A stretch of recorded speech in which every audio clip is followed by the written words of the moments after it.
ভোরের আলো ফুটতে কিছু মুহূর্ত বাকি। হাসনাহিনার মিষ্টি সুবাসে মেতে উঠেছে। বাসন্তী নিদ্রাহীন রাত্রি যাপন করেছে। শুধু ভেবেই গেছে সারাটি রাত। পুরো 6টা ঘন্টা এই বারান্দার অন্ধকারাময় পরিবেশে কাটিয়েছে সে। তাকে না স্পর্শ করেছে কোনো ভীতি না নিদ্রা। গা ছমছমে অনুভূতিও হয়নি আজ তার। মেয়েটাও বেশ বুঝদার হয়েছে। সারাটা রাত্রি একটুও কাঁদেনি। ভোরের আলো ফুটতেই কী যেন হলো রমণীর কে জানে। যন্ত্রচালিত মানবের ন্যায় নির্লিপ্ত ভঙ্গিতে ঘরে চলে গেল সে। বহুদিন পর তার পুরাতন ডায়েরিটা বের করলো। অনেক বছর ধরে এই ডায়েরি ছোঁয়া হয় না তার। অযত্নে পড়ে থাকে এক সময়কার প্রিয় বস্তুটি। সাধারণভাবেই ধুলো জমেছে ডায়েরিতে। বাসন্তী হাতে নিয়েই শাড়ির আঁচলে মুছে নেয়।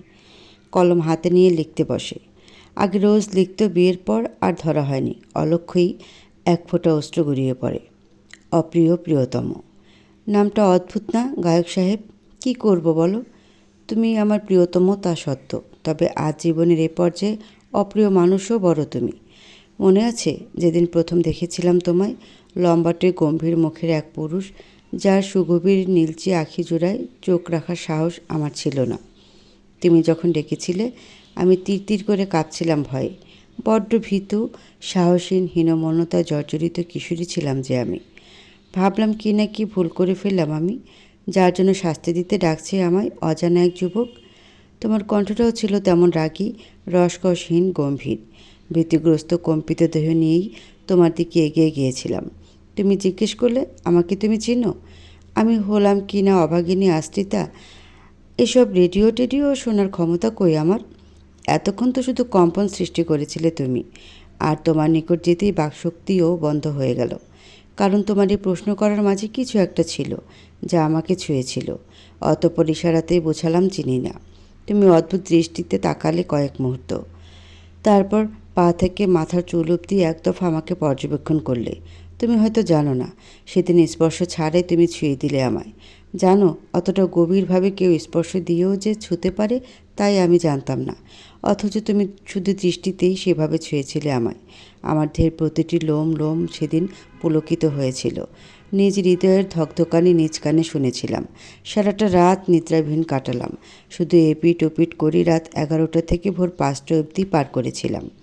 এর 2 দিন পর স্কুল থেকে বাড়ি ফেরার জনমানবহীন পথে আবার তোমার দেখা। আমি লজ্জায় মাথা নুয়ে চলে যেতে নিলাম। তুমি হাত ধরে আটকালে। আমি হাত ছাড়াতে ছাড়াতে রাস্তার দিকে তাকিয়ে বললাম, কি করছেন? ছাড়েন প্লিজ, কেউ দেখলে খারাপ ভাববে। তুমি তো ছাড়লেই না, বরং বক্ষে মিশিয়ে নিলে আমায়। আবেগ অনুভূতির সুখময় যন্ত্রণা নিপীড়িত হলাম আমি। তুমি বাঁকা হেসে বললে, পড়তে না জানলে কেন এই যুবককে পোড়ালি? কেন পীড়িতের আগুনে কিশোরী? এই যৌবনার হৃদয়ের দহনে যে এবার তোকেও পড়তে হবে গভীরভাবে। তোমার কথায় আমার হৃদয়ে আবেগ হতে সঞ্চার হয়েছিল প্রেমের। সেদিন প্রথম তোমার প্রেমে পড়েছিলাম। প্রথম উদ্যোগে আমি আবদ্ধ হয়েছিলাম বলে খুব সস্তা লেগেছিল না তোমার এই বাসন্তীকে? বিশ্বাস করো, সস্তা ছিলাম না মোটেও। কৈশোরে ছিলাম, দিন দুনিয়ার জ্ঞানহীন ছিলাম, নিঃসঙ্গ ছিলাম, একটু ভালোবাসার জন্য তৃষ্ণার্ত ছিলাম। জীবনে প্রথম এই সব কিছুর বাহিরে যে আমার প্রিয়জনের অভাব পূরণ হয়েছিল। কেউ আমার সাথে একটু মিষ্টি কথা বলেছিল। কিশোরী মন তখন আবেগাপ্লুত হয়েছিল এতটাই যে ঠিক ভুল জ্ঞানটাই ভুলে গিয়েছিলাম। তুমি সেদিন শুধু দামি মোবাইলটাই আমার হাতে গুঁজে দিয়ে যাওনি, আমার হৃদয় বুনে দিয়ে গিয়েছিলে রঙিন প্রজাপতির ন্যায় রঙ্গিলা স্বপ্ন অজ্ঞাতভাবেই। এরপর থেকে শুরু হয় আমি তন্দ্রাহীন রাতগুলোর গল্প, তোমার ভালোবাসায় ধীরে ধীরে নিমজ্জিত হওয়ার গল্প, প্রতিটা দিন ধরা পড়ার ভয় নিয়ে তোমার সাথে জোড়ার গল্প। কি যে বেদনাময় কষ্টকর সুন্দর দিন ছিল তখন। কারণ তুমি অনিন্দনীয় সঙ্গীত শিল্পী হওয়ার সাথে বেশ ভালো অভিনেতাও। একটাবারও বুঝতে দাওনি তুমি আমায় ভালোবাসো না। তুমি ভালোবাসো আমায়, এই ধারণা নিছকই এক ভ্রান্তি আমার। অথচ আমি এই ভালোবাসা প্রাপ্তির আশায় ভরসায় নিজ বাড়ি ছেড়েছি, কত কিনা সহ্য করেছি। মনে আছে তুমি একবার এক মেয়ের সাথে বাইরে যেয়ে ফুচকা খাওয়ায় খুব বকেছিলে আমায়? বাজে ভাষায় বাপ মা তুলে গালাগাল করতেও পিছপা হওনি। আমি কাঁদতে কাঁদতে চোখ মুখ ফুলিয়ে ফেলেছিলাম।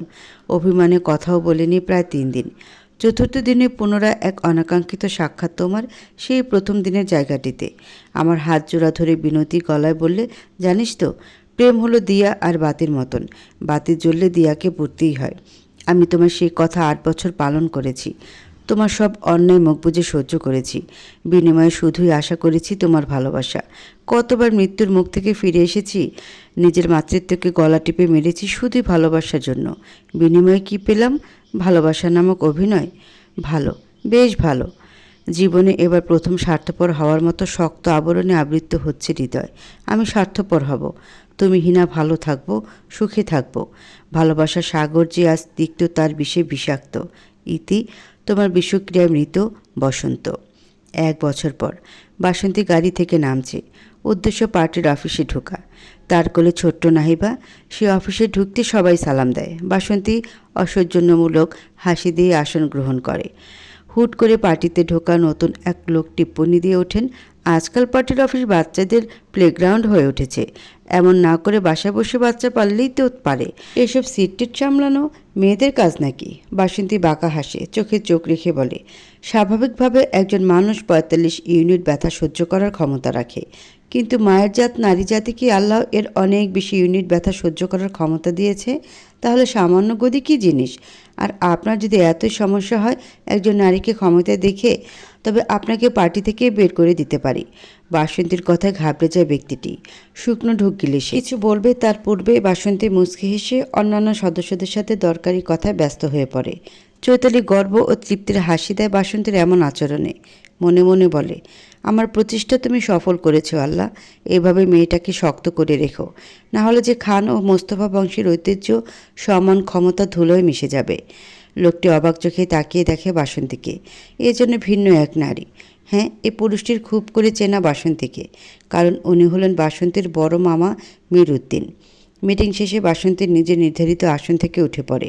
তাকে সম্মান জানাতে উঠে পড়ে সকল সদস্য। কিন্তু অতীতের দাম্ভিকতা এই কাজ করতে পারেন না মীর উদ্দিন। 2 টাকার চাষার মেয়ের সম্মানে তিনি দাঁড়াবেন ভাবতেই রাগ পাচ্ছে তার। বাসন্তী বিষয়টা খেয়াল করতে মুখশ্রী গম্ভীর করে ফেলে। অগ্নিময় চাহনি রমণীর যেন সব ধ্বংস করে দিতে তৎপর। চৈতিবাবু, জনাব মীরউদ্দিন সাহেবকে পার্টি থেকে বের করার ব্যবস্থা করুন। উনি আমার সাম্রাজ্যে বসে আমার সাথে বিদ্রোহ দেখাচ্ছেন। আমি মোস্তফা এবং খানবাড়ির পুত্রবধূ, নিজ আঙ্গিনায় সাপ পালার মতন ভুল আমি করব না বলেই কাউকে কিছু বলার সুযোগ না দিয়ে হন হন করে বেরিয়ে যান। চৈতালিও কারো কানে কানে কিছু একটা বলে নাহিবাকে নিয়ে বেরিয়ে পড়ে কক্ষ হতে। তার আগেই 2টো বাক্য উচ্চারণ করে সে। নাইম ফাজ খান অনুপস্থিত বলে কেউ মাথা চড়ে বসতে যাবেন না। মনে রাখবেন, জনাবা বাসন্তী নাইমের মতো বিষাক্ত মানুষ তো সামলেছেই, তার বিষাক্ত রক্তের অংশও পেটে ধরেছে। মীরউদ্দিনের মাথা যেন আকাশ ভেঙে পড়েন। রাজনীতিতে নামার জন্য তার সহায় সম্পত্তি সব বিকিয়ে বসেছেন। এমতাবস্থায় পার্টির টিকিট ক্যান্সেল হলে তার পথে বসতে হবে। ভাবছেন যে কোনোভাবে তার বাসন্তীকে মানাতে হবে, বাসন্তীর সিদ্ধান্ত বদলাতে হবে, না হলে তার থাকার মতো ঠাঁই থাকবে না। তিনি ভেবেছিলেন বাসন্তী যেমন সরলমনা মেয়ে, রাজনীতিতে নামার সাথে সাথে তাকে ভীতিগ্রস্ত করেই সকল ক্ষমতা ও সম্পত্তি আত্মসাৎ করে নেবেন। কিন্তু তিনি তো জানেন না, নম্র বাসন্তী বিষক্রিয়ায় মিটে গেছে। এখন যা আছে তা হলো এক তিক্ততার শক্ত বেড়াজালে আবদ্ধ নারী।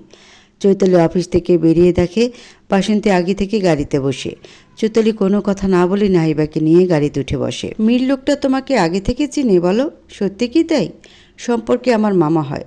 সহজ সরল বাসন্তীকে চিনি, তাই এ জটিল বাসন্তীকে বুঝতে ভুল করে ফেলেছে। খাপছাড়াভাবে জবাব দেয় বাসন্তী। আর কোনো কথোপকথন হয় না গাড়িতে। গাড়ি সোজা পৌঁছায় নাইমের গোপন আড্ডাখানা, যেখানে নাইম সকল সরকারি থেকে বেআইনি ব্যবসায়ী সহ গুন্ডাদের নিয়ে আসর বসাতো। বাসন্তী প্রবেশ করতে সবাই উঠে দাঁড়িয়ে একসুরে বলে ওঠে, আসসালামু আলাইকুম ছোট সাহেবা। বাসন্তী ইশারায় সবাইকে বসতে বলে। সেও নিজের জন্য নির্ধারিত চেয়ারে বসে পড়ে। থানার সাব ইন্সপেক্টর হাসি হাসি মুখ করে প্রশ্ন করে, কেমন আছেন ছোট সাহেবা? আর ছোট খান সাহেব কবে আসবেন? আমি কেমন আছি বা উনি কখন আসবেন সেটা ব্যাপার না। ব্যাপার হলো আপনি না শুধরালে আপনি ভালো থাকবেন না। শীতল পরিবেশও ঘাম ঝরে যায় সাব ইন্সপেক্টরের।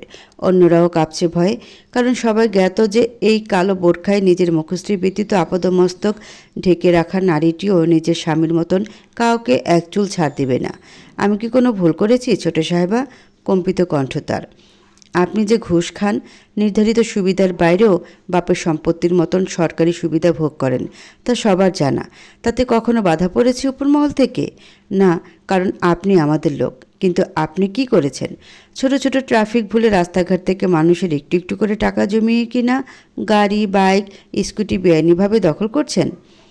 সাব ইন্সপেক্টরের ফোয়াক্কান হওয়ার দশা। সেই অবৈধ কাজটি অত্যন্ত গোপনীয়তার সহিত করতেন। তবে বাসন্তীর কানে গেল কিভাবে? কেননা তার ধারণা ছিল মেয়ে মানুষ এতটা গভীর খোঁজখবর নিতে পারবে না। হয়েছে কি ম্যাডাম? আমি কি হয়েছে না হয়েছে জানতে চাই না। এ পর্যন্ত যতগুলো যানবাহন নিজের অধীনে নিয়েছেন তা স্ব মালিকের কাছে হস্তান্তর করবেন, আর তার রিপোর্টও আমাকে দেওয়ার দায়িত্ব আপনার। জি ম্যাডাম, আপনি যা বলবেন। এবার বাসন্তী তার তীক্ষ্ণ দৃষ্টি নিক্ষেপ করে এসপি নেওয়াজের দিকে। এসপি নেওয়াজ তা দেখে জোরপূর্বক হাসি দেয়। আর আপনি এসপি মশাই, আপনার ধ্যান কই থাকে? আপনার থানার অফিসার এমন কাজ করছে আর আপনি অজ্ঞাত থাকছেন? এমন চললে হবে না। তবে আপনাকে আপনার স্টাফ শুদ্ধ ট্রান্সফার করা লাগবে। রাজনীতিতে জনতার মন রাখা এবং তাদের সমর্থন অনেক জরুরি। তাদের একবার রোধ করাতে পারলেই হলো। আমরা অন্য দলের চেয়ে ভালো আর উপর দিয়ে ফিটফাট দেখাতে পারলেই হলো। তারপর ভিতরে সদরঘাট নাকি তার খোঁজ 90%ই নেয় না। আমি এখানে ফ্রির বেতন দিতে বসায় রাখি নাই আপনাদের পদে পদে। কাজ আমার মতো চলতে দিতে হবে, না হলে ছুঁড়ে ফেলতে দেরি লাগবে না আমার। বাসন্তীর গলা একদম নিচু, তবুও ক্রোশে টইটুম্বুর এবং গাম্ভীর্যপূর্ণ। আরও কিছুক্ষণ সবার সাথে নানা বিষয় আলোচনা করে বাসন্তী। তারপর সেখান থেকে বের হয়ে যায়। সে বের হতেই স্বস্তির শ্বাস ফেলে সকলে। কিন্তু এর পরপরে বাসন্তীর দুজন লোক ঘরে ঢুকে সাদ্দাত নামক ছেলেটিকে তুলে নিয়ে যায়। সবাই আবার চিন্তিত হয়ে ওঠে। সাদ্দাতকে বডিগার্ডরা নিজেদের সাথে নিয়ে যাওয়ার আগে বাসন্তী তার সামনে এসে দাড়িময় গালটা চেপে ধরে শুধায়, আমার কচি খোকারে, তোর কি মনে হয়েছিল নাইমফাজ খানের বিরুদ্ধে সাদিকের সাথে ষড়যন্ত্রে মিলিত হয়ে তুই বেঁচে যাবি? খান বংশের সাথে বেমানি করলে একটু দেরি হতে পারে বন্দি করতে, তবে বন্দি তো হবেই। অতঃপর বাসন্তী চৈতালির কোল থেকে মেয়েকে নিয়ে গাড়িতে উঠে বসে। গন্তব্য খান নিবাস। বাসায় পৌঁছে কোনো দিকে না তাকিয়ে বাসন্তী নাইবাকে নিয়ে সোজা বেডরুমে চলে যায়। চৈতালি অপলক দৃষ্টিতে এই পর্বতের ন্যায় দৃঢ় বাসন্তীকে। হ্যাঁ, এই একটা বছরে বাসন্তীর আচরণ ও ব্যবহারে অনেকটা পরিবর্তন এনেছে। তাকে বদলাতে বাধ্য করেছে তাকে পরিস্থিতি, সময়, রাজনীতির মারপ্যাচ ও মমত্ববোধ। নাইমকে সিঙ্গাপুরে নিয়ে যাওয়ার পর ডাক্তাররা জানায় তার দীর্ঘমেয়াদী চিকিৎসার প্রয়োজন, পুরোপুরি সুস্থ ও বিপদমুক্ত হতে। নাইমের চিকিৎসার জন্য তার পাশে অনিমেষে থাকার প্রয়োজন। বিপদ বাড়ে তখন যখন হঠাৎই হার্ট অ্যাটাক করে মারা যান নাইমের নানার বিশ্বস্ত লোক জামশেদ আলী। বাসন্তী ও নাহিবার বানের জলে ভেসে যাওয়ার পরিস্থিতি। এমন একটা পরিবেশ সৃষ্টি হয় যে কাউকে অবশ্যই আসন ও ক্ষমতা আনুষ্ঠানিকভাবে নিতেই হবে, না হলে সব খান ও মোস্তফা বংশের নামেই মিটে যাবে সাধারণ জনতা পার্টির ইতিহাস থেকে। কারণ রাজনীতির এই মহলে কেউ আপন নয়। নাইম না থাকায় এবং কেউ তথা বাসন্তীয় দায়িত্ব নিতে এগিয়ে না আসায় সকলে শকুনের নজর আসনের দিকে, সম্পত্তির দিকে। অনিমেষতে বাসন্তীকে উপদেশ দেয় সব কিছু নিজের অধীনে নিতে। কিন্তু বাসন্তীর ন্যায় স্বল্প শিক্ষিত এবং দিন দুনিয়ার জ্ঞানশূন্য নারী কী করে এত বড় দায়িত্ব পালন করবে? প্রতিকূল এই সময় বাসন্তী ও নাইবার ঢাল হয়ে দাঁড়ায় চৈতালি। বাসন্তীর মনোবল ও আত্মবিশ্বাস বাড়ায় সে। তাকে শক্ত হওয়ার অনুপ্রেরণা জাগায়। প্রতিটি কদমে কদমে শুভাকাঙ্ক্ষী হয়ে সঠিক পরামর্শ দেয় সে। চৈতালির কুবুদ্ধিপূর্ণ মস্তিষ্ক রাজনীতির প্রতিটি ধাপে কূটনৈতিক কৌশল হয়ে কাজে দিচ্ছিল বাসন্তীর জন্য। এর মাঝে যতবার বাসন্তী নার্ভাস হয়ে যেত কিংবা দুর্বল হয়ে পড়তো, ততবার চৈতালি তাকে মনে করিয়ে দিত, তুমি মা, তোমার সন্তানের ঢাল। তুমি দুর্বল মানে তোমার সন্তানের উজ্জ্বল ভবিষ্যতের মৃত্যু, জীবনের ধ্বংস। মনে রাখবে সবাই তোমাদের মা মেয়ের জীবনের পেছনে হাত ধুয়ে পড়ে আছে। বাসন্তী ফ্রেশ হয়ে বের হতেই দেখে অনিমেষের কল। তার বুকটা আপন মনে ধক ধক সুর তোলে। হৃদয়ে অদ্ভুতভাবে কাতরতার সাথে অতি বিতৃষ্ণা ও তিক্ততারও সঞ্চার হয়। কম্পিত হাতে কল রিসিভ করে সে। হ্যালো ভাবি, কেমন আছেন? আলহামদুলিল্লাহ ভালো, আপনি? বলছিলাম কি নাইম ভাইয়া, প্রতিদিন একই কথা বলি, তবুও আপনি প্রতিদিন ঠিক আছে। আবারও বলছি, আমি ওনার বিষয়ে কিছুই শুনতে চাই না, জানতে চাই না। যার জন্য নিজেকে নিঃশেষ করেও তবুও তার মন পায়নি। তার জন্য মনে থাকা ভালোবাসার রঙিন প্রজাপতিগুলো মৃত। এখন তো শুধু এক ঝাঁক বলতার ন্যায় বিষাক্ত তিক্ততাই আছে, যা ক্ষণে ক্ষণে ব্যথাতুর করে আমায়। কল ডিসকানেক্ট করে দেয় বাসন্তী। ঝরঝর করে কেঁদে দেয় সে। শুরু হয় নোনা জলের বর্ষণ। আনমনে বিড়বিড়ায়, না, বাসন্তী বদলায়নি। সে আজও ভালোবাসার কাতর, ইমোশনাল, ভীতু, নার্ভাস সে মেয়েটি। শুধু নিজের ইমোশন, অনুভূতি, আবেগ নিয়ন্ত্রণে রাখতে শিখেছে। নিজের দুর্বলতায় ভীতি লুকাতে শিখেছে দৃঢ়তা, রাগ, গাম্ভীর্য ও ক্ষমতা বলের দ্বারা। কল স্পিকারে রেখে বাসন্তীর অনিমেষকে বলা প্রতিটি কথা শুনছিল নাইম। অবাকতর হলেও সত্য যে একটুও রাগেনি, বরং তার চোখে মুখে খামখেয়ালি ভাব। অনিমেষ কোনো সময় বুঝতে পারে না এই পুরুষটিকে, আজও না। তোর রাগ লাগছে না? যে মেয়েটাকে জোর করে হলো নিজের অধীনে কাছে রাখতে চাইতেই আজ তাকে দূরে দেখেও এমন প্রতিক্রিয়াবিহীন তুই? চাইলেই তো পারিস নিজে ভাবির কাছে যেতে বা ভাবিকে এখানে আনতে। পরিস্থিতি তোর পক্ষেই, তবে কারণটা কি জানিস? কাল এই বেডে শুয়ে শুয়েই ইরফান খান আর ঐশ্বর্য রায়ের একটা মুভি দেখেছি। সেখানে ক্ষমতাধারী ইরফান খান ঐশ্বর্য রায়কে যেতে দিলে তার সাথে ছেলেটি জিজ্ঞেস করে কেন যেতে দিল তাকে, কারণ সে তো ঐশ্বর্যকে চায়। তখন ইরফান বলেছিল ভালোবাসাও এই জন্য যেতে দিয়েছি, জেদ হলে তো বকে থাকতো। থামল সে, গাম্ভীর্যপূর্ণ মুখশ্রী তার, ঠোঁটের কোণে অন্যরকম এক প্রশান্তিকর হাসির ফুটে উঠল। ছোট্ট এক শ্বাস ফেলে তার দিকে তাকে গম্ভীর গলায় বলল, বসন্তকে বেঁধে রেখেছিলাম কারণ সেই সময় সে আমার হৃদয়ের জেদ আর নেশা অবধি সীমাবদ্ধ ছিল। তবে এখন সে আমার ভালোবাসা, আর ভালোবাসাকে কঠোরতা নয় নমনীয়তার সাথে রাখতে হয়, না হলে যে ভালোবাসা ম্লান হয়ে যায়। নাইমের কথা শুনে বিস্ময় নিয়ে তাকায় অনিমেষ তার দিকে। নাইম ফাজ খান বলছে যে সে বাসন্তীকে ভালোবাসে? অবিশ্বাস্যকর। এই, তুই সত্যি বলেছিস তো যে তুই ভাবিকে ভালোবাসিস, নাকি আমি ভুল শুনলাম? আঙ্গুল দিয়ে কান পরিষ্কার করার ভঙ্গিমায় প্রশ্ন করল সে। অনি, মজা নিবি না তো? যা এখান থেকে, বলে বালিশ ছুঁড়ে মারে অনিমেষের মুখের উপর। তাতে অনিমেষের আর কি ক্ষতি হওয়ার? সে বরং নাইমের হৃদয় পুড়িয়ে আরও নাটকীয়তার সহিত শব্দ করে হাসে। নাইম রক্তচক্ষু নিয়ে তার দিকে তাকায়। তা খেয়াল করেও না করার ভঙ্গিমায় হাসতে হাসতে বেরিয়ে যায় সে। নাইম ফোঁস করে এক শ্বাস ফেলে সাদাটে বিছানায় আধশা হয়ে জানালার বাইরে দৃষ্টি স্থির করে সে। উজ্জ্বল রৌদ্র বাইরে, গাছগুলো শীতের আগমনে পাতার খোলসে ছাড়িয়েছে। হাড্ডিসার অবস্থা আর কি। নাইমের খুব ইচ্ছে করছে একটু বাইরে যেয়ে হাঁটতে। ওই যে জনমানবহীন স্থানে বেঞ্চিটি দেখা যাচ্ছে, সেখানে বসে প্রকৃতি উপভোগ করতে, কিন্তু সে অপারগ, অন্যের উপর নির্ভরশীল। এই বিষয়টাই খুব করে পড়ায় যুবককে। ছোট থেকে আত্মনির্ভরশীল থেকেছে, তার আজ যা আছে সবই তার আপন কর্মের ফলস্বরূপ।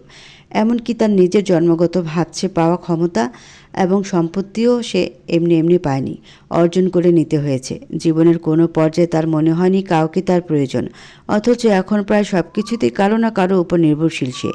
নাইমের ভাবনা চিন্তার মাঝেই দরজা খুলে প্রবেশ করে নাইমের চাচা। 2 মাস হবে নাইমের চাচা তাকে সিঙ্গাপুর থেকে কানাডাতে নিয়ে এসেছেন, কারণ সিঙ্গাপুরের যান্ত্রিক পরিবেশে নাইমকে আরও যেন মানসিকভাবে অসুস্থ করে তুলছিল। এখানে শুধুমাত্র তার শারীরিক নয়, মানসিক চিকিৎসাও চলছে। নাইমের চাচাতো ভাই নিজেই একজন মনোবিশেষজ্ঞ। এখন কেমন লাগছে নাইম? সব কিছু ভালোভাবে চলছে তো? আলহামদুলিল্লাহ ভালো চাচ্চু। আমি তো ঠিকঠাক চলি না, অচল মানুষ সব কিছু আর কি। নিজের প্রতি যেন তাচ্ছিল্য করলো নাইম। নাইমের চাচা বুঝতে পারলো ব্যাপারটা নিয়ে ঘাটলেন না, বরং আশ্বস্ত করলেন। ডাক্তার বললেন আগামী 2 মাসের মধ্যে তুমি পুরোপুরি বিপদমুক্ত হয়ে যাবে। তার 1 মাস আমার বাড়িতে বেড রেস্টে কাটিয়ে তুমি যে কোনো মুহূর্তে ঢাকা যেতে পারবা। কথা শেষ করে নাইমের দিকে তাকালেন। যুবকের মাঝে খাপছাড়া ভাব, আবারও মুখ খুললেন তিনি। যাকে সেসব, কিছু বাংলাদেশি সাংবাদিক এসেছে তোমার ইন্টারভিউ নিতে, তুমি কি দিতে ইচ্ছুক? ডাকান তাদের, একটা সরাসরি ইন্টারভিউয়ের প্রয়োজন আছে। অনেক চ্যানেল ও পত্রিকায় বাসন্তীর উপর দোষ চাপানোর চেষ্টা করছে। নাইমের চাচা সাংবাদিকদের কেবিনে নিয়ে আসে। খুব বেশি মানুষ নয়, একজন রিপোর্টার ও 2 জন ক্যামেরাম্যান। নাইমের মুখখানা অসুস্থতায় ফ্যাকাশে হয়েছে ঠিকই, তবে আগের চেয়ে অধিক পরিপক্কতা এসেছে তার মাঝে, যা তাকে আরও সুদর্শন করে তুলেছে। মুখভঙ্গিমায় সব সময়কার ন্যায় গম্ভীর, আর ঠোঁটের কোণে বাঁকাশি হাসি। স্যার, সবার আগে আপনার থেকে জানতে চাই কেমন আছেন আপনি? আলহামদুলিল্লাহ, এখন মোটামুটি ভালো, অসুস্থতা থেকে অনেকটাই রিকভার করেছি। স্যার, আমরা শুনতে পাচ্ছি বাসন্তী ম্যাম নাকি ইচ্ছে করে আপনাকে এখানে ফেলে রেখেছেন যাতে উনি নিজের সম্পত্তি আত্মসাৎ করতে পারেন। শব্দ করে হেসে দেয় নাইম, কটাক্ষ করে বলে, যাদের থেকে এসব শুনছেন তাদের বলে দেন আমার স্ত্রী আমার সাম্রাজ্যের সম্রাজ্ঞী, তাদের মতন ছোট লোক বা ফকিনি না। পুরো মোস্তফা এম্পায়ার তার নামে। আরও নানা রকমের কথোপকথনের পর ইন্টারভিউ সমাপ্ত হয়। রাত প্রায় 10টা। নাহিবা মেঝেতে বসে খেলছে, মুখ বজাতীয় আওয়াজ করছে, আর বাসন্তী রুমের এক কোণে পড়ে থাকা রকিং চেয়ারে শরৎচন্দ্র চট্টোপাধ্যায়ের পরিণীতা উপন্যাস পড়ছে। চোখ জোড়া এঁটে আছে মোটা কালো ফ্রেমের চশমা। পরিণীতা ও সমরেশ মজুমদারের সাতকাহন বইটি তাকে উপহার দিয়েছে চৈতালি। বলেছে দুর্বল বোধ করলে এই বই দুটি পড়বে, শক্তি পাবে আবার অংশগ্রহণের যুদ্ধে। এমন সময় দরজায় নক করে কেউ। বাসন্তী বইয়ের দিকে দৃষ্টি স্থির করে বলে, কামিন। চৈতালি নিজের মোবাইলটা 2 হাতে শ্যুট করার মতোই ধরে ঘরে প্রবেশ করে। তার মুখশ্রীতে চাপা হাসি। বাসন্তী আরও চোখে তাকিয়ে সেদিকে, মনে মনে বলে, নিশ্চিত নাইমের কল। হলোও তাই। চৈতালি এগিয়ে এসে বসলো মেঝেতে নাহিবার সাথে। বাবাকে দেখালো তার রাজকন্যাকে। এই 1 বছরে আজ প্রথম বিনয়ী কণ্ঠে মেয়েকে উদ্দেশ্য করে বলে উঠল, প্রিন্সেস, আমার প্রাণ পাখি কেমন আছো? বাবাকে মিস করেছো? নাহিবা কি বুঝলো কে জানে। সকলের বোধগম্যতার বাইরে যে কত রকম যে শব্দ উচ্চারণ করলো সে। নাইমের কণ্ঠস্বর বাসন্তীর কানে পৌঁছাতে বুক ধক করে উঠল তার। কিন্তু তার ভালোবাসা যে তিক্ত তার বেড়াজালে বন্দি। ইচ্ছে থাকা সত্ত্বেও সেদিকে চোখ রাখল না। তবুও তার অবচেতন প্রণয়িনী মন বারবার যেন সেদিকেই ধ্যান দিচ্ছে। বইটির কাহিনীতেও আর মন বসছে না তার। দেখতে মন চাচ্ছে প্রিয়তমকে। কতকাল ধরে দর্শন নেই যুবকের। এদিকে নাইম খানিক মুহূর্ত দর্শন পেয়েছিল বাসন্তীর। অবাক হলো সে। মেয়েটা যুবতী হয়েছে বহু আগে, তবুও তার মাঝে কৈশোর ও অপরিপক্কতা স্পষ্ট ছিল সবসময়। আর চশমা চোখে বই পড়ার দৃশ্যে যেন একদম পরিপক্ক ও পরিণীতা লাগছে। বাসন্তী অবচেতন মনেই আজ অদ্ভুত সব কাণ্ড করলো। গোছানো বিছানা আবারও গোছালো, কারণ বিছানার দিকটা থেকে ফোনের স্ক্রিন সোজাসুজি দেখা যায়। আলমারির ভাঁজ করা কাপড়গুলো বের করে আবার গুছিয়ে রাখলো। এতে ক্যামেরায় একটু তাকেও দেখা যাবে। তবে কি বাসন্তীর হৃদয় তার চেতনার আড়ালেই চাচ্ছে অপ্রিয় প্রিয়তমের দর্শন পেতে, নিজের দর্শন দিতে? চৈতালি বাসন্তীর কাজ কারবার খেয়াল করে মুখ টিপে হাসে, আনমনি বিড়বিড়ায়। ভালোবাসা হলো বেলি ফুলের সুবাসের মতন। তাকে তিক্ততার বেড়াজালে আটক বা আড়াল করে রাখা যায় না। ঠিকই একসময় বেরিয়ে এসে ছড়িয়ে পরিবেশে প্রকাশিত হবে। নাইম কল কাটে। বাসন্তীরও চেতনা ফিরে নিজের উপরে ভরকে যায়। মনে মনে নিজেকেই বকতে শুরু করে, তোর মধ্যে কি একটু আত্মসম্মান বোধ নেই বাসন্তী? আর কত বেহায়া হবি এই হৃদয়হীন মানুষের ভালোবাসা পেতে? আরে ওই লোকটার হৃদয়ই নেই, তবে তুই জায়গা করবি কিভাবে? নাইম কপালে হাত দিয়ে গাম্ভীর্যপূর্ণ মুখশ্রী নিয়ে শুয়ে আছে। তার চোখ জোড়া বন্ধ। অনিমেষ বিরক্তির ভঙ্গিমায় বলে, তুই এতটা স্বাভাবিক কিভাবে? দেখছিস ভাবির তোর প্রতি কতটা রাগ জমেছে? তুই একটা বছর ধরে অসুস্থ, একবার তোর খোঁজ নেওয়া তো দূরে থাক, আমি জানাতে গেলেও কল কেটে দিয়েছে। কতটা তিক্ততা জমেছে ভেবেছিস? আমিও তো কম করিনি মেয়েটার সাথে। তিক্ততা জমা ছিলই জমেছে। কারো জন্য এত কিছু করার পরও যদি কারো থেকে ভালোবাসা প্রাধান্য না পাওয়া যায়, তবে তিক্ততা কেন ঘৃণাও জমবে। কণ্ঠস্বর শান্ত ও অত্যন্ত গম্ভীর নাইমের।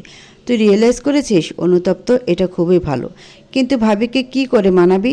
তোর শুধু ভালোবাসা নয়, বিশ্বাসও ভেঙে দিয়েছিস তুই। নাইম কোনো উত্তর দেয় না। নাইমকে নিশ্চুপ দেখে অনিমেষ ধীর পায়ে কেবিন ত্যাগ করে। নাইম নিজ ভাবনায় ডুব দেয়, আনমনে ভাবে, সত্যি কি তার কাছে বাসন্তীর মূল্য বেশি ছিল? বাসন্তীকে বাঁচাতে কি সে খ্যাতি, ক্ষমতা ও সম্পত্তি হাতছাড়া করত? ভেতর থেকে উত্তর আসে না। বস্তুত সত্য তো এটাই, সেই মুহূর্তে বাসন্তী প্রাধান্য তার নিকট অনেকটাই কম ছিল, নিজের কষ্টে অর্জিত ক্ষমতা ও সম্পত্তির চেয়ে। চিনচিনে ব্যথা অনুভব হয় নাইমের। মনে মনে বলে, এমনকি যদি মৃত্যুর দ্বারপ্রান্তে না যেতাম, এই বিরহ বেদনা না ভোগ করতাম, তবে কোনোদিনও বসন্তকে ভালোবাসা হতো না। মৃত্যুমুখে এসে বারবার বাঁচতে চেয়েছি, আল্লাহর কাছে জীবন চেয়েছি, তবে তো অর্থ সম্পদ ভোগ করতে নয়, বরং বসন্তের সাথে আর কটা মুহূর্ত বাঁচার আশায়, একসাথে জান্নাত পাওয়ার কর্ম করার আশায়, একসাথে বার্ধক্যে নুয়ে পড়ার আশায়। তখন বোধ করেছি আমার সবচেয়ে বড় চাওয়া, কামনা, আশা, স্বপ্ন হলো বাসন্তী। সে ছাড়া আমি আত্মাবিহীন লাশের ন্যায়। এই উপলব্ধিও খুব বেশি সময় টিকত না যদি এই অসুস্থতা না আমায় বিরহ ভোগ করাতো। যদি খুব তাড়াতাড়ি সুস্থ হয়ে কাজে ব্যস্ত হয়ে উঠতাম কিংবা বসন্ত চোখের সম্মুখে থাকতো, তবে কখনো তাকে ভালোবাসাও হতো না। তাকে না পেয়ে আমি প্রতিটা সময় তাকে মনে করেছি, অনুভব করার চেষ্টা করেছি। এই অনুভবের চেষ্টা কবে যে ভালোবাসার রং হয়, হৃদয়ে আচ্ছন্ন হলো কে জানে। চিন্তা করতে করতে হাঁপিয়ে ওঠে নাইম নিজেই। সে শুধু জানে সে ভালোবাসে বাসন্তীকে। তার লোমে লোমে সেই উপলব্ধি, সেই ভালোবাসা সাধনা। এই প্রথম ভালোবাসার যন্ত্রণাময় শান্তি অনুভব করছে সে। সেই বেদনাময় তৃপ্তিতে তার গাম্ভীর্যপূর্ণ মুখশ্রীতে ফুটে ওঠে প্রশান্তিকর হাসি। ভালোবাসাটা হলো উপলব্ধির বিষয়। আপনি ততক্ষণ কাউকে ভালোবাসেননি যতক্ষণ না তা বোধ করেননি। যে মুহূর্তে উপলব্ধি হয়েছে সেই মুহূর্ত থেকেই বোধ করবেন ভালোবাসার যন্ত্রণা, সুখ, উত্তেজনা, সব কিছু। নামের ক্ষেত্রেও তো তা হয়েছে। এতটা বছর একসাথে থেকেও ভালোবাসার রেশমাত্র তাকে ছুঁতে পারেনি। অথচ যে ভালোবাসলো, ভালোবাসার সকল আবেগ অনুভূতি তাকে ছুঁয়ে দিল। আজকাল তাই নাইম প্রায়শই ভেবে ওঠে, পৃথিবীর সকল প্রেমিক ভালোবেসে বিরহ পায়।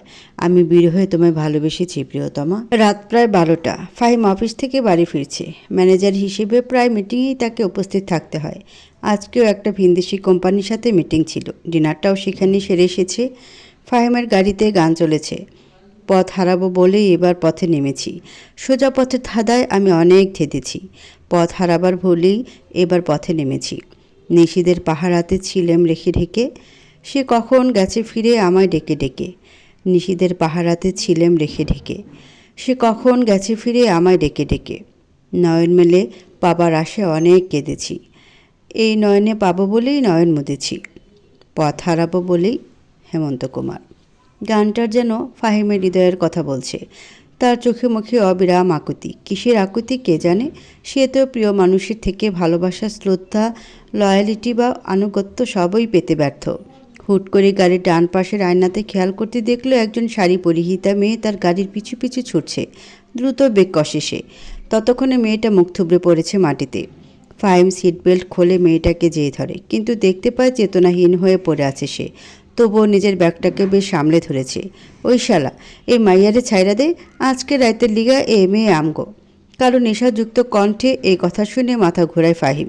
দেখতে পায় দূর থেকে এক ঝাঁক নেশাখোর ঢুলু ঢুলু পায়ে তাদের দিকে এগিয়ে আসছে। বুঝতে পারে মেয়েটি সাহায্য চাইতেই তার গাড়ির পিছু পিছু ছুটছিল। ফাহিম দ্রুত ব্যাগসহ মেয়েটিকে কোলে তুলে নেয়। তাড়াহুড়ায় মেয়েটাকে কোলে নেওয়া অবস্থাতেই গাড়ি চালু করে। কিছু দূর যেয়ে বিপদমুক্ত হয়ে ফাহিম গাড়ি থামায়। মেয়েটাকে নিজের পাশের প্যাসেঞ্জারের সিটে বসিয়ে পায়ের নিচে রাখা পানির বোতল বের করে পানি ছিটে দেয় মুখে। তার প্রচেষ্টা সফল হয়। আস্তে আস্তে জ্ঞান ফিরে মেয়েটির। মিটমিট করে চোখ খুলে তাকায় মেয়েটি। বিমোহিত হয় ফাহিম।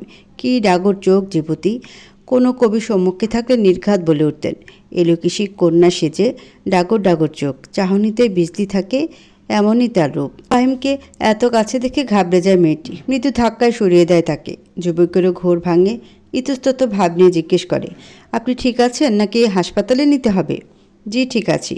ভুলভাবে নেবেন না, এত রাত করে বাড়ির বাইরে বের হওয়া ঠিক না। It's not safe. যাই হোক, আপনাকে আপনার বাড়িতে নিয়ে যাচ্ছি, ঠিকানা বলুন। শেষ দুই বাক্য শ্রবণগত হতেই কেমন একটা ত্রাস লক্ষণীয় হয় যুবতীর চোখে মুখে। দ্রুত নিজ শাড়ির আঁচলে মুখশ্রী মুছতে মুছতে বলে, না না, আমি কোথাও যাব না। আসলে আমি বাড়ি থেকে পালিয়ে এসেছি, ফিরে যাওয়া অসম্ভব। মানে, পালিয়েছেন কেন? বিয়ে প্রেম টাইপের কেস নাকি? তা হবে কেন? 2 মাস পরেই আমার ফ্লাইটের ডেট। আমি কানাডার একটা ভার্সিটি ফুল স্কলারশিপ পড়ার চান্স পেয়েছি, কিন্তু আমার বাবা আমাকে এক টাকলা বিসিএস ক্যাডারের সাথে বিয়ে দিতে চাচ্ছে। তাই বুঝতে পেরেছি, কিন্তু এখন যাবেন কই? আসলে আমার তো যাওয়ার কোনো জায়গা নেই। কোনো লজ বা গার্লস হোস্টেলে যদি থাকার ব্যবস্থা করে দিতেন। অত্যন্ত অসহায় কণ্ঠ মেয়েটির। সহানুভূতি বোধ হয় ফাহিমের। এখন তো হোস্টেল খোলা থাকবে না, আর একা মেয়ে লজে ওঠা সেফও হবে না। আপনার কোনো অসুবিধা না হলে আজ রাতটা আমার বাসায় থাকতে পারেন। আমি, আমার মা আর আমার খালা থাকি।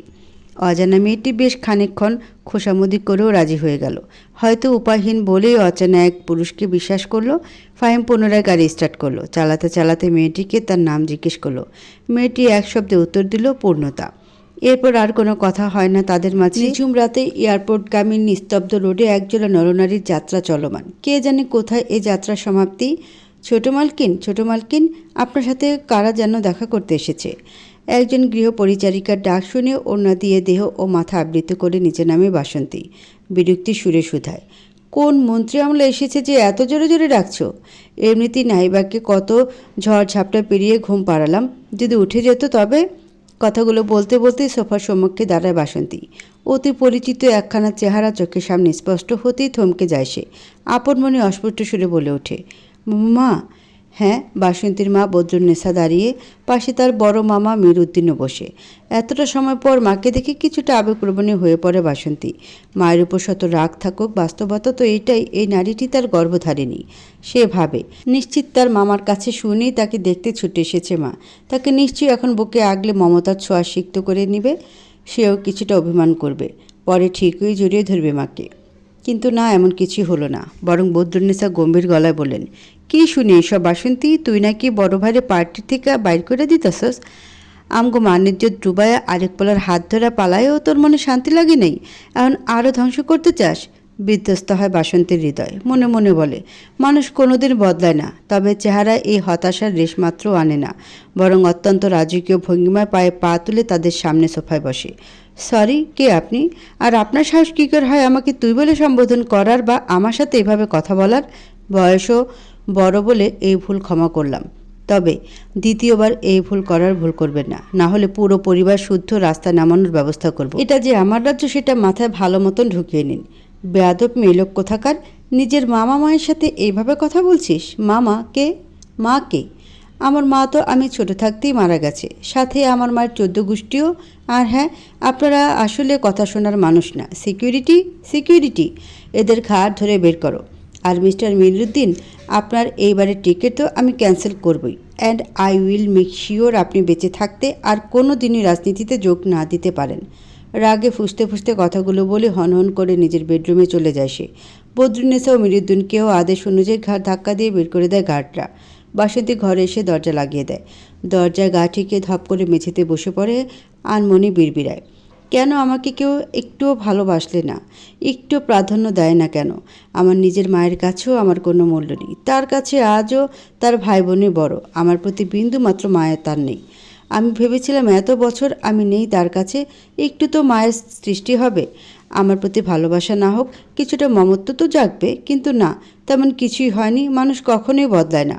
যারা কষ্ট দিয়ে এসেছে তারা সদাই কষ্ট দিবে। ভালোবাসা দেখালে তা শুধুই বানোয়াট অভিনয়। যেমন অভিনয় করেছে নাইম, যেমন অবহেলা করেছে মা। কাউকে ক্ষমা করব না আমি, কাউকে না। আমি ঘৃণা করি, সবাইকে ঘৃণা করি। নাইম এক মনে বাসন্তী ও নাহিবার ছবিগুলো দেখছে। তার মুখশ্রী গম্ভীর ও হাসির ছোঁয়ামুক্ত। আনমনে বিড়বিড়াসে, কতটা অভিমান জমিয়েছ বুকের কোণে, তার চেয়ে দ্বিগুণ প্রণয়ের বীজ বুনব আমি। প্রণয়ের তরুলতার শীতল ছায়ে অভিমানের শুষ্কতা কাটাবো আমি। অনিমেষ পাশে বসেছিল। নাইমের কথা শুনে তার মুখস্থিতি স্মিত হাসি ফুটে। আবেগপ্রবণ গলায় সে বলে, হায়, কবে যে আমি প্রেমে পড়ব, প্রেয়সীর ভালোবাসার নেশায় ডুবে কবি হব। রাসেল ভাইও জানে তোর কপালে প্রেম নেই রে মগা, তোর কপালে প্রেম নেই। বিদ্রুপাত্মক ভঙ্গু নাইমের। হয়তো বন্ধুকে হেনস্থা করার প্রচেষ্টা। তুই আগে নিজের চিন্তা কর, তোর কি মনে হয় ভাবির কাছ থেকে ক্ষমা পাবি এত সব হওয়ার পর? জানি তো, যতটা করেছি আমি ততটা সয়েছে সে। তারপরও শূন্য থলি দিলে কেই বা করবে ক্ষমা? তার মানে কি তুই ভাবির কাছে ক্ষমা চাবি না? আমি অনুতাপ বোধ করেছি, অনুতপ্ত আমি। ক্ষমা চাইব, ক্ষীণ আশা আছে ক্ষমা পাবো, তবে না করলে অভিযোগ নেই। দিন শেষে আমি অন্যায় করেছি বসন্তের প্রতি। আমি ক্ষমার যোগ্য কি না তা বিচার করার অধিকারও একান্তই তার। এত ফরমায়েশি করার জো নেই আমার। কি একটা ভেবে যেন বোকা বোকা হেসে অনিমেষ শুধায়, আমি কি বলি শোন, দেশে যাওয়ার পর ভাবি না চাইলেও তাকে জোর করে নিজের সাথে সাথে রাখবি, তবে মান অভিমান সব ভুলে আবারও তোর প্রতি আসক্ত ও অভ্যস্ত হয়ে পড়বে। ওই যে গল্প নাটকে তো এমনই করে নায়করা। ভালোবাসাকে লালন করতে হয় জলের মতো, তাকে মুঠোবন্দি করে আটকে নয়, দুই হাতে আগলে রাখতে হয়, না হলে তা বিলীন হয়ে যায়।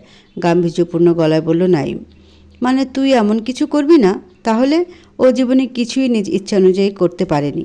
আমি সবসময় নিজের ইচ্ছে চাপিয়ে আসছি ওর উপর। এখন যেহেতু নিজের মতন থাকতে চাচ্ছে, তাতে দখলদারি না করলেই হয়। আমি ক্ষমা চাইব ওর কাছে আমার কর্মের জন্য, আল্লাহর কাছেও ক্ষমা চাইব, দোয়া করব ওর মন জয় করার। যদি মৃত্যুর পূর্বে কোনো দিন ওর তিক্ততার বরফ আমার প্রণয়ের উষ্ণতায় গলাতে পারি, তাতেই সই।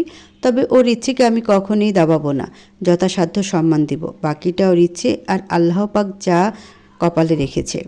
জোরাজুরি কখনোই করব না, কারণ জোরাজুরি করে কাজ সম্পাদন করানো যায়, ভালোবাসা পাওয়া যায় না। ভালোবাসা আর ক্ষমা উভয় মনের অধীনস্থ, আর মনের উপর জোর জবরদস্তি চলে না। বাসন্তী আজ চৈতালি ও নাহিবাকে নিয়ে মোস্তফা বাড়ি এসেছে। ঘুরে ঘুরে দেখছে গোটা বাড়িটিকে। মোস্তফা বাড়ি বিশাল জায়গা জুড়ে ছড়িয়ে, যতটা জায়গা জুড়ে গাজীপুরে সাধারণ একটি রিসোর্ট হয়ে থাকে। চৈতালি বুঝতে পারছে না তাকে বাসন্তীর হুট করে এখানে নিয়ে আসার কারণ। পৌঁছে বাসন্তী তাকে তা জানাবে ভেবে চুপ ছিল সে, কিন্তু এখন আর ধৈর্য ধরতে না পেরে জিজ্ঞেস করেই ফেলল, হঠাৎ এখানে নিয়ে আসলে কেন বাসন্তী? বাসন্তী বাগান জুড়ে ঘুরতে ঘুরতে জবাব দিল, প্রয়োজন আছে বলে এসেছি চৈতালি বাবু। আকরাম সাহেবের আসার কথা এখনও পৌঁছায়নি কেন? কল করে জিজ্ঞেস করো তো। আকরাম সাহেবের নাম শুনে সচকিত হয়ে তার দিকে পূর্ণ দৃষ্টি ফেলে চৈতালি। কপালে চিন্তার ভাঁজ পড়ে তার। বলা বাহুল্য, আকরাম সাহেব হলো নাইমের লোক। বাড়ি কিংবা ফার্ম হাউস অথবা অফিস, মাদ্রাসা, স্কুল যা তৈরি করার হয় তা উনি নিজ দায়িত্বে শেষ করেন। আকরাম সাহেবকে ডাকিয়েছ, কিন্তু কেন? ওনার তো এখানে কোনো প্রয়োজন নেই। তুমি না বাবু আজকাল বড্ড বেশি কথা বলো। প্রয়োজন আছে নাকি নেই তা আমি দেখব, তুমি শুধু কল দাও। বাসন্তীর হাবভাব ভালো ঠেকছে না চৈতালির কাছে। তবুও বাসন্তীর অধীনস্থ সে, তাই কথা না বাড়িয়ে নির্দেশ অনুযায়ী আকরাম সাহেবকে কল করে চৈতালি। কিন্তু কল দেওয়ার মুহূর্তেই তাদের সামনে এসে দাঁড়ায় আকরাম সাহেব। ষাটোর্ধ্ব বয়স্ক তাগড়া পুরুষ তিনি। সবসময় সাদা পাঞ্জাবি পায়জামা তার গায়ে সাজে। টাক মাথার এই বৃদ্ধকে মানায়ও বড্ড এই পোশাকে। আম্মাজান, কি এর জন্য রাখছেন? নয় কোনো এই স্কুল বানাইবেননি? তেমনই কিছু চলেন আমার সাথে। বাসন্তী চলতে শুরু করে বাড়ির পিছনের দিকে। এক জায়গায় এসে থামে। জায়গাটি নানা গাছে ঘেরা। এখানের মাঝ বরাবর ছোট্ট একখানা পুকুর। গোলাপি রঙা পদ্ম ও শাপলা ভাসছে তাতে। গুটি কয়েক পদের মাছও আছে হয়তো। এখানে আমার 3টা একতলা বাসা লাগবে। প্রতিটি বাসা 2 রুমের হবে, সাথে একটি বাথরুম থাকবে। বড় একটা রান্নাঘর দিবেন শুধুমাত্র মাঝখানের বাসাটায়। টিন শেড বাসা নাকি আমাজান? আর 3টা বাসা কি এক রোতে নাকি গোলাকারে করব? না না, টিন শেড ছাদ দেবেন। ফাউন্ডেশন দেওয়ার দরকার নেই, তবে মজবুত করেই করবেন। আর পুকুরটাকে মিডিলে রেখেই করবেন। আরও নানা রকম আলোচনা করলো বাসন্তী আকরাম সাহেবের সাথে কিভাবে কি করবে তাই নিয়ে। শেষে বলল, আকরাম সাহেব, আমার কিন্তু 1.5 মাসের মাঝে কাজটা কমপ্লিট চাই, কারণ 1.5 মাস পরে এই ঘরগুলোর বাসিন্দারা এসে পড়বে। তারপর আকরাম সাহেব থেকে বিদায় নিয়ে খানবাড়ির উদ্দেশ্যে রওনা হলো সকলেই। চৈতালি এতক্ষণ নীরব হয়ে সব কথা শুনেছে, কিন্তু অনুধাবন করতে পারছে না কিছুতেই। বাসন্তী, আমি জানি আমার প্রশ্ন করার অধিকার নেই, তবুও নিতান্ত উদ্বিগ্নতা থেকে জিজ্ঞেস করছি, বাসাগুলো কাদের জন্য বানাচ্ছ? কারাই বা আসছে? নিকাবের আড়ালে বাসন্তীর চোখ ভরে আসে নোনা জলে। ভাবে, মেয়েটা নিশ্চয়ই কষ্ট পেয়েছে তার আচরণে। এই মেয়েটা যার জন্য আজ বানের জলে ভেসে যায়নি, তারা মা মেয়ে, তাকে সে কষ্ট দিল? সে তো কাউকে কষ্ট দিতে চায় না, তবে আজকাল মনের তিক্ততার স্তর এতটাই বেড়েছে, অজান্তে এরূপ আচরণ করে ফেলছে সে। নিজের আশেপাশে সকলকে অসহ্যকর লাগছে, কি অদ্ভুতরে এক যন্ত্রণা। মনে হতো সবার চোখের আড়াল হলেই যেন বাঁচি। ভাবনা শেষে চোখের কোণে এক বিন্দু অশ্রু মুক্তার মতো জলজল করছে, তা মুছে বিনীত ভঙ্গিমায় বলে, আপু প্লিজ এভাবে বলো না। আমি ভীষণ দুঃখিত তোমায় কষ্ট দিয়ে ফেলায়। বিশ্বাস করো, আমি ইচ্ছে করে করিনি। আর আমি কিছু মনে করিনি বাসন্তী, তুমি কষ্ট পেও না, ইটস ওকে। শুধু জানতে চাচ্ছি কারা এখানে থাকবে। এই জেলারই এক এতিমখানা ব্যক্তি মালিকানাধীন জায়গায় হয়েছিল। সেই জায়গাটাতে মালিক অ্যাপার্টমেন্ট তুলবে, তাই বের করে দিচ্ছে। আমি ভাবলাম নানাজানের বাসাটা তো এমনিই পড়ে থাকে, সুতরাং এখানেই তাদের থাকার ব্যবস্থা করা যাক। তোমার ভাবনাটা বেশ ভালো। বেশ। বাসন্তী কিছু বলে না, জানালার দিকে দৃষ্টি স্থির রাখে। তার চোখ থেকে মনে হচ্ছে এই সবুজ শ্যামলা পরিবেশ যেন পিছন দিকে ছুটে যাচ্ছে, অথচ গাছের দৃষ্টিকোণ থেকে সে ছুটছে তার গন্তব্যে। বাস্তবতায় পৃথিবীতে কিছুই বা কেউই স্থির নয়, সবাই ছুটছে, শুধু দৃষ্টিকোণের বদল হয়। কেউ নিজের লক্ষ্যের পেছনে, কেউ টাকার পেছনে, কেউ ভালোবাসার পেছনে ছুটছে, আবার কেউ কেউ বা অতীত কষ্ট বেদনা থেকে পালিয়ে ছুটছে, যেমনটা বাসন্তী নিজেই পালাতে ছুটে চলেছে। অথচ সে স্থির সকলের সাপেক্ষে, সকলের দৃষ্টিকোণে। আনমনে চোখ যারা বাইরে স্থির রেখে বিড়বিড়ায় সে। বেশ ভালো চিন্তাভাবনা আমার জ্যোতিবাবু। সকল অনুভূতিময় মানুষটি থেকে মুক্তি নিয়ে অন্য দুনিয়ার বাসিন্দা হওয়ার চিন্তা আমার। পূর্ণতাকে নিয়ে হোস্টেল দেখতে এসেছে ফাহিম, তবে এসে যেন সে নিজ পায়ে কুড়াল মারল সে। কারণ তরুণীর যেমন তেমন মানে সাধারণ হোস্টেল মন জমে না, আবার মানানসই হোস্টেলে টাকায় জমে না। গুনে গুনে 5টা হোটেল দেখা শেষ পূর্ণতার। এবার বেশ বিরক্তি বোধ করে ফাহিম। তার উপর মেয়েটার অতিরিক্ত বাচালতা ও অত্যন্ত ছটফটে স্বভাবের জন্য রীতিমতো হাঁপিয়ে উঠেছে সে। এই, আপনি শুরু করেছেনটা কি? কখন থেকে একটার পর একটা হোস্টেল দেখেই যাচ্ছেন, অথচ একটাও শেষে পুরোপুরি পছন্দ করছেন না। আমাকে কি আপনার বেয়ারা মনে হয় যে কাজ কারবার ফেলে সারাক্ষণ এখানে পড়ে থাকবো? অপমানে ঠোঁট ফোলায় পূর্ণতা। ফর্সা মুখের নাকের পাটা লাল হয়ে ওঠে। ওদরে অশ্রু কণার পতন শুরু হয় তার চোখজোড়া থেকে। তার কথার ওপর কেউ কোনোদিন কথা অবধি বলেনি, সেখানে ফাহিম নামক অজানা পুরুষের বকা কি করে সহ্য হয়? ঘাবড়ে যায় ফাহিম তা দেখে। মনে পড়ে মেয়েটির স্বভাবে আবেগপ্রবণ ভঙ্গি স্পষ্ট। বয়সে আর কত হবে মেয়েটার? সদ্য কলেজ পেরিয়েছে। এই বয়সে ছেলে মেয়ে তো একটু ছটফটেই হয়, সেখানে এভাবে কথা শোনানো একদমই উচিত হয়নি। নত হয় তার কণ্ঠ ও চাহনি। ক্ষমা চাইতে শুরু করে যুবক। সরি সরি, আমি অনেক সরি। আমার এভাবে বলা উচিত হয়নি, আপনি প্লিজ কাঁদবেন না। আমি আমি আসলে ইচ্ছে করে এমন করছি না। ওই রকম জায়গায় তো আমি আগে থাকিনি। আমার ওসিডি আছে, ময়লা রুম বাথরুম কি করে থাকবো আমি, তাই না করেছিলাম। আবার ভালো রুমে নেওয়ার মতো টাকাও নেই। ফোপাতে ফোপাতে শুধায় পূর্ণতা। এক সুদীর্ঘ শ্বাস ফেলে ফাহিম শান্ত সুরে বলে, তবে এত খোঁজাখুঁজি করে লাভ নেই। আপনার বাজেটে আপনার চাহিদা অনুযায়ী হোস্টেল পাওয়া মুশকিল। আপনি বরং যতদিন প্রয়োজন আমার বাড়িতে থাকেন। আমি কি করে এতদিন আপনার বাড়িতে থাকি? এছাড়া কোনো উপায় নেই মিস। আর যদি আপনি রাজি না থাকেন তাহলে গাড়ি থেকে নেমে যান, আমার কাজ আছে। আর রাজি থাকলে বলুন, আপনাকে বাড়িতে রেখে আমি অফিসে যাব। পূর্ণতা বেশ খানিকটা সময় নিয়ে ভাবে, আলোচকে ফাহিমের দিকে তাকায়। ভাবে ছেলেটা একদম খারাপ নয়, ক্ষতি করার হলে গতকালই করতে পারত। আবার খালামণিরাও তো কত ভালো, তাছাড়া আর তো কোনো উপায়ও নেই। I am waiting miss. গম্ভীর গলা ফাহিমের। আমি রাজি, মৃদু সুরে বলে পূর্ণতা। মুচকি হাসে ফাহিম। গাড়ি চালু করে বাড়ির উদ্দেশ্যে রওনা হয়। 2 মাস পর, আজ প্রায় 1.5 বছর পর দেশের মাটিতে পা রাখল নাইম। তার চোখে মুখে ছেয়ে আছে আলাদা রকমের আনন্দ, স্বস্তি ও শান্তি। আশাহত হলো যখন দেখল তাকে নিতে শুধু চৈতালি, নাহিবা আর ড্রাইভার এসেছে। যদিও সে জানতো বাসন্তী আসবে না, তবুও হৃদয়ের কোথাও ক্ষীণ আশা ছিল। নাহিবার দিকে চেয়ে দ্রুত কোলে তুলে নেয় নাইম। চুমুতে চুমুতে ভরিয়ে দেয় মেয়ের ছোট্ট চাঁদ মুখখানা। চৈতালিকে খেয়াল করে নাইম। এই রমণীর মাঝে বড্ড পরিবর্তন এসেছে। আগের মতো পরনে কোনো পাতলা স্টাইলিশ শাড়ি বা কামিজ নয়, বিধবাদের মতো অফ হোয়াইট সুতি শাড়ি। তার লাস্যময়ী ভঙ্গি নেই আজ, বরং বার্ধক্য যেন বয়সের আগে চৈতালিকে জড়িয়ে ধরেছে। চোখের নিচে কালি, গালে ব্রণ, ফ্যাকাশে চেহারা, সব নানতায় এসেছে। তবুও তার মুখশ্রী শান্তিকর, কারণ তার চরিত্র এখন অমলিন। কেমন আছে চৈতালি? জিজ্ঞেস করে নাইম। চৈতালি চমকিত হয়, অস্বস্তিও বোধ করে। সাথে সে জ্ঞাত নাইমের নিকট সে অপ্রিয় একজন। সে কেমন আছে তা জিজ্ঞেস করার মতো মূল্য সে রাখে না নাইমের কাছে। তবে আজ কি হলো এই পুরুষের? নাকি তার অনুতাপ রং এনেছে? মানুষের চোখে তার জন্য সম্মান এসেছে। আমি আলহামদুলিল্লাহ ভালোই। চলো বাসায় যাই, সবাই তোমার জন্য অপেক্ষা করছে। উত্তর দিতে দিতে মাথায় দেওয়া আঁচলটা আরেকবার ঠিক করে নিজের অস্বস্তি এড়াতে। অতঃপর 3 জন চড়ে বসে গাড়িতে। টানা কয়েক ঘন্টার যাত্রার পর খানবাড়িতে পৌঁছায় তারা। বিশাল আয়োজন খানবাড়িতে। মরিচবাতির মিটমিটে সোনালি আলোয় বাহির থেকে সেজেছে গোটা বাড়ি। বাড়িতে প্রবেশ করতে তার আগমনে পারিবারিক মেজবানি নিয়মানুযায়ী তাকে খেজুর খাওয়ায় একজন গৃহপরিচারিকা। তার আসার খবর শুনে অনেকে এসেছে দেখা করতে। এরপর নাইম ও অনিমেষ সোফায় বসে। তাদের হাত ধোয়ানোর ব্যবস্থা করে 2 জন কেয়ারটেকার। ধীরে ধীরে সবাই নাইমের সাথে কুশল বিনিময় করে। নাইম ও অনিমেষ ফ্রেশ হতে নিজ নিজ নির্ধারিত ঘরে যায়। যখন নিজ রুমের দিকে পা বাড়ায় নাইম, তখন বুকটা অসহনীয় শব্দ করতে শুরু করে। করবে নাই বা কেন? প্রেয়সীর সাথে সাক্ষাৎ হবে এতদিন পর। কিন্তু বেডরুমে ঢুকে তা বাসিন্দা শূন্য পায় নাইম। একদম নিস্তব্ধকর। খাটের উপরে তার পোশাক আয়রন করে রাখা। নাইম জার্নির ক্লান্তিতে এত না ভেবেই বাথরুমে চলে যায় গোসল করতে। তৈরি হয়ে নিচে আসে নাইম ও ফাহিম। সবার সাথে বসে খাওয়া দাওয়া সারে। বেশ কিছুক্ষণ ভাব বিনিময়ের পর তার সাথে দেখা করতে আসা সকল মেহমান ধীরে ধীরে নিজের মতন চলে যায়। বিকেলবেলা কোনো মেহমান আর বাড়িতে উপস্থিত নেই। অনুষ্ঠানের রেশও কেটে গিয়েছে। নাইম অনিমেষ ও চৈতালি নাহিবার সাথে খেলছে। এমন সময় হুট করে বড় একখান ট্রলি ব্যাগসহ বাসন্তী উপস্থিত হয় সেখানে। সবাই চকিত দৃষ্টিতে তার পানে তাকায়। তবে রমণী সেসবে ধ্যান দেয় না। তার মাঝে খাপছাড়া ভাব। নাইমের দিকে নিজের চাবির তোরা এগিয়ে দিয়ে বলে, আপনার কষ্ট অর্জিত সকল কিছু আপনাকে ফিরিয়ে দিয়ে গেলাম গায়ক সাহেব। আমার দায়িত্ব আপনি আসা অবধি ছিল। তবে একটা জায়গা নিয়েছি আমি, মোস্তফা বাড়িটা। আপনার স্ত্রী হিসেবে, আপনার সন্তানের মা হিসেবে সেটা আমার হক। তারপরও যদি আপনি সেখান থেকেও বের করে দিতে চান সেটাও পারেন। জীবনের অনেকটা সময় কাটিয়েছি অন্যের মতো চলে। বিনিময়ে যা চেয়েছি বা নিয়েছি স্বর্ণকণা মনে করে।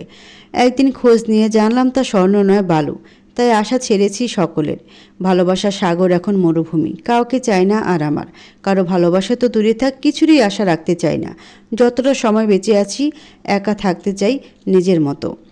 বলেই বাসন্তী নাহিবাকে কোলে তুলে নাইমের সামনে দিয়ে বের হয়ে গেল। আর নাইম, সে তো স্তব্ধ, বাক্যশূন্য। তার শব্দ ভাণ্ডারে আজ অভাব হয়েছে শব্দের অনুভূতি প্রকাশে। প্রেমের শহরে তিক্ততার ছড়াছড়ি। প্রবেশ নিষেধ তোমার। অপ্রাপ্তির যে দহনে পড়িয়েছ তুমিও পড়বে, কাছে এসেও দূরে থেকে। তুমি তো চায় ঠোঁট ছোঁয়ায় বাসন্তী। সাথে সাথে কুয়াশা আচ্ছন্ন হয়ে পড়ে তার চোখে এঁটে থাকা চশমা। চশমা খুলে ফেলে রমণী, শব্দ করে এক শ্বাস ফেলে। শীতল বাতাসে কর্পূরের মতন হারিয়ে যায় হতাশায় মিশানো সেই তপ্ত শ্বাস। কত ভালোই না হতো যদি কষ্ট বা বেদনাময় অতীতের সঙ্গ এভাবে ছাড়ানো যেত। আনমনেই বিড়বিড়ায় বাসন্তী, তুমি ভালোবাসোনি কেন? জিজ্ঞেস করবো না আমি কভু। তোমার বিরহে তৃষ্ণাতেই তো নিজেকে পেয়েছি। আমার দেহ থেকে নিঃসৃত প্রতিটি তপ্ত শ্বাসে আজও তোমার নাম লেখা। তবে গৃহীত শ্বাসের কোথাও তুমি নেই, কখনোই নেই। আজ প্রায় 2 মাস হলো বাসন্তী মোস্তফা বাড়িতে। এই 2 মাস সে নিজের মতো থেকেছে না। 4 দেয়ালের বন্দী হয়ে থাকেনি সে। তার এখন বহু কাজ। 70টি শিশুর দায়িত্ব তার কাঁধে এখন। দায়িত্ব নিয়েছে গ্রামের চালচুলোহীন বা স্বামীহীনা নারীদের ও বেকার যুবকদের। নাইম আসার প্রায় অনেক দিন আগে এই মোস্তফা ভবনকে ছোট্ট একটা এনজিওতে পরিণত করেছে সে। অফিস স্বরূপ ব্যবহার করেছে মোস্তফা বাড়ির সালিশ ঘরটি। এই বাড়ির পাশে 2 কামরার ঘর তুলে তাতে নানা দরকারি সরঞ্জামাদি এনে তৈরি হয়েছে কারখানা। শহরে একটা শোরুমও খুলেছে সে এসবের ন্যায্য মূল্য পেতে। তার প্রচেষ্টার পুরোটাই দেশের গরিব, অসহায়, বেকার নারী, পুরুষ ও শিশুদের জন্য করা। এই এনজিওতে পেশাগত লোকদের দ্বারা হস্তশিল্প, যেমন শখের হাড়িসহ নানা ধরনের মৃৎশিল্প, নকশিকাঁথা, বেতের বা পাটের বিভিন্ন শৌখিন ঘর সাজানোর জিনিসপত্র, বাটিক প্রিন্টের কাজ, হাতের সেলাই ইত্যাদি শেখানো হচ্ছে। নিপীড়িত নারী ও বেকার পুরুষদের অধিকাংশ গ্রামের হওয়ায় তারা আগে থেকে এই কাজে অভ্যস্ত। পেশাদার শিল্পীদের সহযোগিতায় আরও নিপুণ হাতে কাজ করছে তারা। বাসন্তী শহরে খোলা শোরুমটাও ইতিমধ্যে বেশ সাড়া ফেলেছে। এত সব কাজের মাঝে কোথায় যেন ভাটা পড়ে যায় অতীত, চাপা পড়ে যায় সে আবেগ ও কষ্টগুলো। হ্যাঁ, মুক্তির স্বাদ পেয়েছে বাসন্তী। মানুষের থেকে তো মুক্তি পাওয়া যায়, মানুষের তৈরি কারাগার থেকে মুক্তি পাওয়া যায়, তবে অনুভূতির কারাগার? অনুভূতি হলো আস্ত অজগর এক সাপের ন্যায়, পেঁচিয়ে ধরে থাকে সর্বক্ষণ। অনুভূতির কারাগারে মুক্তি নামক শব্দটি নেই। এই অনুভূতির কারাগারেই বন্দি বাসন্তী। দেখো দেখো ছোট বৌমা, তোমার এইটুকুনি মেম সাহেব আমারে খামচিয়ে করলো দেখো। বলতে বলতেই ঘরে ঢুকলেন সাহেরা বানু। আঁচলে মুখ চেপে হাসছেন সাহেরা বানু। তিনি হলেন মোস্তফা বাড়ির কেয়ারটেকার মধু মিয়ার স্ত্রী। বর্তমানে তিনি এবং তার স্বামী উভয় বাচ্চাদের দেখাশোনার দায়িত্ব সমানতালে পালন করছেন। বাসুদের ঘোর ভাঙে। হালকা হেসে এগিয়ে যায় সাহেরা বানুর দিকে।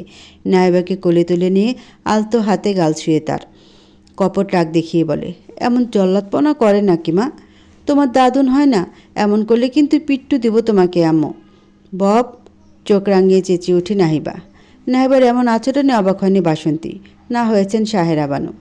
মেয়েটা বড্ড দস্যু হয়েছে, একে মারবে ওকে মারবে, বিপরীতে কিছু বলবে বা বকা দিলেই বব তথা ধমক দিতে ভুলে না। তবে আজকাল খুব বেশি একটা শব্দ উচ্চারণ করে নাহিবা, তা হলো বাবা, যা শ্রবণগত হতেই আরও পূরণ বাড়ে বাসন্তীর।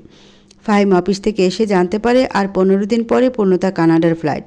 বিষয়টা জানতে পারার পর থেকেই বুকটা ভার ভার লাগছে তার। মনে হচ্ছে তার অতি প্রিয় কিছু কি যেন হারিয়ে যেতে চলেছে। এ এক অন্যরকম যন্ত্রণা। আনমনে ভাবে সে, এমনটা তো শুধু চৈতালির জন্য বোধ হতো। এখন পূর্ণের যাওয়ার কথা শোনার পর থেকেই তবে কি শূন্য হৃদয় পূর্ণতাকে নিয়ে কোনো অনুভূতির জন্ম হলো? তার প্রশ্নের উত্তর বহু খোঁজ করেও জানতে পারল না। ঘাম সিক্ত শার্ট নিয়ে বসে থাকলে বিছানায়। একটু বাদে বেডরুম থেকে হাসাহাসির শব্দ শুনতে পায়। ধীরে পায়ে ঘরের দরজা খুলে দাঁড়ায় সে। দেখতে পায় পূর্ণতা তার মা ও খালার সাথে আড্ডায় ব্যস্ত। কথার মাঝেই পূর্ণতা ও তার খালা শব্দ করে হেসে উঠছে। তার শয্যাশায়ী মাটাও নীরবে হাসছে। এ হাসি দেখা যায় না, চোখের ভাষায় প্রকাশিত হয়। ইদানিংকালে ফাহিম খেয়াল করছে তার ইটের নীরব নিস্তব্ধ দালানটা হুট করে যেন প্রাণোচ্ছল ও কলরব মুখর বাসা হয়ে উঠেছে। এখন মনে হয় এখানে একটি পরিবার থাকে। এইসব পরিবর্তনের পেছনে পূর্ণতারই হাত, তাতেও কোনো সন্দেহ নেই। মেয়েটাই এমন সারা ঘর সবসময় মাতিয়ে রাখে। এমনকি ফাহিমকে নিজের কথার জালে ফাঁসিয়ে অতীতের ক্ষতগুলো ভুলিয়ে রাখে। ফাহিম আপন মনে বিড়বেড়ায়। পূর্ণতাকে ভালোবাসতে কিংবা চৈতালির জায়গা দিতে পেরেছি কি না জানি না, কিন্তু পূর্ণতার জন্য একটা ভালো লাগা বা মায়াতে তৈরি হয়েই গেছে। তবে সবচেয়ে বড় কথা হলো তাকে আমার প্রয়োজন। আমার ইটের দালানকে শান্তির নিট বানাতে তাকে প্রয়োজন। ফাহিম সিদ্ধান্ত নিয়ে ফেলে পূর্ণতার সম্মুখে একটা প্রস্তাব সে রাখবেই। রাজি হোক কিংবা না হোক সেটা পূর্ণতার বিষয়। তবে যুবকের মনে পাকাপোক্ত এক আশা আছে যে মেয়েটা তাকে ফিরাবে না, অন্ততপক্ষে এ মানুষগুলোর জন্য তো নাই। নাইম এক মনে ল্যাপটপে ডুবে আছে। অনেক কাজ জমে আছে তার। বাসন্তী সব সামলে নিলেও ব্যবসার হিসাব ও অন্যান্য বিষয়সহ ও বড় বড় প্রজেক্টগুলো নিয়োজিত লোকদের ভরসাতেই চলেছে গোটা বছর। কারণ একদম অনভিজ্ঞ ও স্বল্পশিক্ষিত বাসন্তী চৈতালির পক্ষে এই কাজে ধরা সম্ভব হয়নি। নাইম আসার পর থেকেই অবিশ্রামভাবে কাজে উঠে পড়ে লেগে আছে। অনিমেষ গোল গোল চোখে বন্ধুর কাজ কারবার খেয়াল করে। সে ভেবেছিল বাসন্তীর বাড়ি ছাড়া নাইম জ্বলে পুড়ে ছারখার হবে, চার দেয়ালে বন্দী হবে, ডিপ্রেশনে তলাবে, মানে দেবদাসের দশা হবে আর কি। কিন্তু তাকে অবাক করে নাইম তেমন কোনো প্রতিক্রিয়া দেখায়নি, বরং তার আচরণ স্বাভাবিক ও গম্ভীর। চেহারায় গাম্ভীর্যপূর্ণ বেদনার মাত্রও নেই তাতে। হ্যাঁ, যেদিন বাসন্তী চলে গিয়েছিল সেদিন খানিকক্ষণ স্তব্ধ হয়ে রমণী যাওয়ার দিকে তাকিয়েছিল, কিন্তু তারপর কাজে ডুবে যায়। 2 মাস যে কেটে গিয়েছে তার মধ্যে একবারও বাসন্তী বা নাইবার নাম শুদ্ধ উচ্চারণ করেনি নাইম। অনিমেষ আজ বেশ বিরক্তি হয়ে ওঠে নাইমের প্রতি। সেদিনই তো বলেছিল ভালোবাসি, আর এখন এতটা অনুভূতিহীন আচরণ। তুই কি ভুলে গিয়েছিস ভাবি রাগ করে চলে গেছে? তোর মধ্যে সামান্যতম খারাপ লাগা আছে এ নিয়ে? মানে সিরিয়াসলি এতটা ইনসেনসিটিভ মানুষ কিভাবে হয়? তার কটাক্ষ বনেও নাইমের ধ্যানভঙ্গ হয় না। চোখ জোড়া ল্যাপটপে স্থির রেখে সে গম্ভীর গলা জবাব দেয়, তো কি করব? দরজা আটকে ঘরে বসে বসে কাঁদবো, নাকি সারা জীবন ধরাছোঁয়ার বাইরে রাখা মদ সিগারেটকে আপন করে নেব? কিন্তু এতে কি বসন্ত ফিরে আসবে? তা হবে না, তবে আমার ব্যবসা আরও ডুববে বটে। ভালোবাসা আদায় করে নিতে হয় বাসন্তী ভাবিকে বোঝা তুই তাকে ভালোবাসিস, ক্ষমা চা বারবার, কাছে টেনে নে, বারবার কর্মে কথা সব কিছুতে বোঝা ভালোবাসি, তবেই তো প্রাপ্তির থলি পূর্ণ হবে, ভালোবাসা আদায় হবে। যে ভালোবাসা অলরেডি আমার, তা আমি কি আদায় করব? বাসন্তী আমাকে আজও ভালোবাসে, কিন্তু আঘাত করেছি আমি তার হৃদয়ে, যার জন্য তিক্ততা আবৃত সে আজ। জীবন, বয়স, সময় কোনো কিছুতেই থেমে থাকে না। সময় সব ক্ষতই পূরণ করে, শুধু সময়কে একটু সময় দেওয়া প্রয়োজন। দেহের ক্ষততে সঙ্গে সঙ্গে মলম দেওয়া লাগে, কিন্তু মনের ক্ষতকে আগে শুকাতে দিতে হয়। আমিও তাই দিচ্ছি। এখন ক্ষমার মলম লাগালে তা নিছক অভিনয় ছাড়া বসন্তের নিকট কিছুই লাগবে না। অনিমেষ রিনে গলায় শুধায়, শালা চালাক আছে, কিন্তু দেখব নে এই চালাকি কতদিন ভাবির মানবিমানের সামনে। রাতের বেলা নাইম বিছানায় বসে টিভিতে নিউজ ছেড়ে মোবাইলে দেখছে। হুট করে সে শুনতে পায় রিপোর্টার চড়া গলায় বলছে, আলাদা বসবাস করছে আদর্শ দম্পতি নাইম বাসন্তী, তবে কি ডিভোর্স হতে চলেছে তাদের? নাইমের মাথায় হাত। মিডিয়াতে বাসন্তী ও তার সম্পর্কের বর্তমান অবস্থার কথা লিক হলে ইমেজ নষ্ট হতে দেরি লাগবে না। তবে এখন কি করবে সে? তাকে কি তার অপরাধী চেহারা নিয়ে উপস্থিত হতে হবে বাসন্তীর সম্মুখে? যদি তাই হয় তবে বাসন্তী কি গ্রহণ করবে তার আবেদন? বাসন্তী সকাল সকাল ঘুম থেকে উঠে নাস্তা খেতে বসেছে। সাহেরা বেগম তাকে নাস্তা দিয়ে নাহিবাকে নিয়ে টিভির খবর দেখতে বসেছেন। তার বেশি সাউন্ডে টিভি দেখার স্বভাব। বাসন্তী ডাইনিং টেবিলে বসেও সব শুনতে পাচ্ছে। হুট করে যা শুনতে পায় তাতে বুক ধক করে ওঠে তার।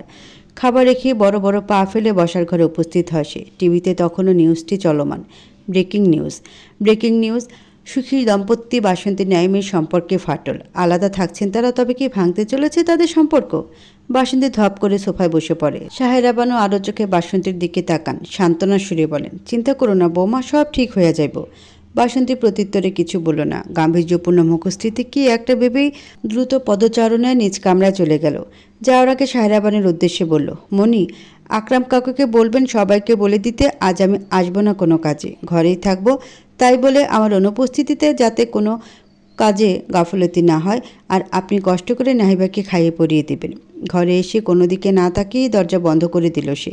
সারা ঘরময় পায়চারি করে ক্লান্ত হয়ে বসল। রমণী নিশ্চিত আজ তার দরবারে প্রণয়ের আগমন হবে। মানুষটা আসবেই আসবে আজ নিজ স্বার্থ হাসিল করতে। আর মনে বিড়বিড়ালো, তুমি আসবে, তোমার দাম্ভিকতা চূর্ণ বিচূর্ণ হবে আমার চোখের সম্মুখে। তোমার প্রিয় জিনিসটি যে হারানোর পথে, তুমি হাত পাতবে আমার সামনে, আমি প্রতিশোধ নিব। তবে তা কি শান্তি দিবে আমায়? পৈশাচিক শান্তি? ফোঁসবোধক শব্দ করে তপ্ত বায়ু বের হলো তার দেহ থেকে। সাথে বের হলো কিছুটা আশঙ্কা, হতাশা, কামনা। জানি না শান্তি পাবো কি না। তবে তোমায় দেখতে হবে আজ এসে। তোমার ছাড়াও তোমার বসন্ত কুমারী অনেকটা ভালো আছে, অনেকটা। আজ আমি সাজবো, মনের মতন সাজবো। তোমার নয়ন দুটোতে ভাসাতে হবে না আমার ভালো থাকার চিত্র। নিজের সাথে বোঝাপড়া শেষে আলমারিটা খুলে বাসন্তী সবচেয়ে মনোরম দেখতে শাড়িটি বের করে গায়ে ধরে বড় আয়নাটিতে নিজের প্রতিবিম্বকে পর্যবেক্ষণ করে সে। বাসন্তী রঙের জামদানি শাড়ি, সোনালি সুতোর কাজ করা। এই শাড়িটা গায়ে জড়াতেই যেন বাসন্তীর উজ্জ্বল শ্যামাগাটা চাঁদের মতন চকচক করছে। বাসন্তী সেই শাড়ি সুন্দর করে আটো পরে পেরে, দুহাত ভর্তি বাসন্তী রঙা কাচের চুড়ি, কানে স্বর্ণের বড় ঝুমকো, গলা চিকুন একটা চেন, পায়ে স্বর্ণের পায়েল, চুলগুলো বেশ কমনীয়তার সাথে আঁচড়িয়ে বাঁকা সিথি করে ফেলে রাখে। হৃদয় লোভানো বাঁকা চুলগুলো ছেড়ে রাখে পিঠে। সাজের সাথে খুব একটা সক্ষতা গড়েনি বাসন্তীর ছোট থেকেই। সে আশ্রিতা মানুষ। একটু সকলের ব্যবহার শেষে পরিত্যক্ত স্নো পাউডার তার কপালে জুটলেই ঢেসুই। তবে আজ রমণী সাজতেও বসেছে। মুখস্থিতে লাগাচ্ছে বিবি ক্রিম, দামি কম্প্যাক্ট পাউডার ও ব্লাশ। মৃদু গোলাপি অধর রাঙিয়ে নিয়েছে কালচে লাল লিপস্টিকে। সব কিছু শেষে ভাসা ভাসা চোখ জোড়াকে হরিণী টানাটানা করার প্রচেষ্টা, যত্ন করে কাজল লাগাতে ভুল করে না। নমনীয়তা, যত্নের সাথে অত্যন্ত পরিশ্রম দিয়ে নিজেকে সাজানোর পর শুধু কয়েক মুহূর্ত নিজের প্রতিবিম্বকে দেখিয়ে যায় রমণী। মুখে আজ সেই কোমল স্নিগ্ধতা নেই, আছে আজ সূর্যের তেজ, কাউকে জ্বালানো পোড়ানোর আকাঙ্ক্ষা। ফাহিম গতকাল সারাটা রাত্রি ভেবেছে পূর্ণতাকে নিয়ে। নিজের ভাবনা বদলে ফেলেছে সে। তার মনে হয়েছে সে যেমন সীমার যোগ্য ছিল না, তেমন পূর্ণতারও যোগ্য নয়। মেয়েটা সুন্দরী, যুবতী, অবিবাহিত। সে তার চেয়ে আরও ভালো কাউকে পাওয়ার অধিকার রাখে। তার চেয়েও বড় কথা, গতকাল রাতে চৈতালির স্মৃতিকথা তাকে পুড়িয়েছে। গোটা রাত নির্ঘুম কাটানোর ভোরের দিকে চোখ লেগে যায় ফাহিমের। হুট করে সে আভাস পায় তার মুখশ্রীতে বিন্দু বিন্দু পানির ছিটে পড়ছে। তন্দ্রাশূন্য চোখে হালকা মেলে দেখতে পায় একজন শাড়ি পরা রমণী তার দিকে ঝুঁকে আছে। শাড়িটি আর কারো নয়, চৈতালির, যা সে কাল সারা রাত জড়িয়েছিল। রমণীর মুখশ্রীর অনেকটাই ঢেকে আছে অর্ধসিক্ত চুলে, আর চুলের পানি তার মুখে পড়েছে হয়তো। তন্দ্রাবেশে ফাহিম ভাবে চৈতালি এসেছে, জড়িয়ে ধরে মেয়েটিকে। মেয়েটিও আপন মায়ে আবদ্ধ করে নেয় তাকে। সাথে সাথে চমকে উঠে চোখ খুলে হুড়মুড়িয়ে উঠে বসে। প্রেয়সীর স্পর্শ চিনে না এমন প্রেমিক হয়তো দুনিয়াতে নেই। ফাহিমও তার ব্যতিক্রম নয়। ছোঁয়ার সাথে বুঝতে পেরেই এই দেহ তার অপরিচিত, ভীষণ রকমের অপরিচিত।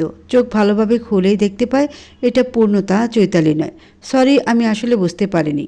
পূর্ণতার নত দৃষ্টি, চেহারা লজ্জায় আচ্ছন্ন, মুখে মুচকি হাসি।